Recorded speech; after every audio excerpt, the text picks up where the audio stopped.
Wala tayong pera dahil sabi ni habang buhay ay may Baba. habang buhay ay may Utang.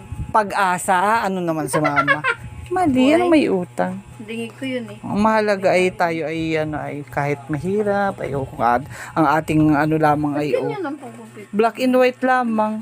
Ganun talaga. Sabihin natin sa tao na habang buhay ay may habang buhay ay may Yung lender na papagtripang ka. May pag-asa.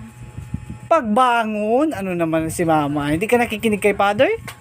Simba ka ng simba? Hindi naman yun ang huli yan. Yun talaga. Sabi ni father ay sundin mo ang Diyos dahil habang buhay ay may Hindi yun ang huli ni Father. habang buhay ay may Ay, may pag-asa. pag-ibig. Ano ka naman na? Hindi na tumama yung sagot ko.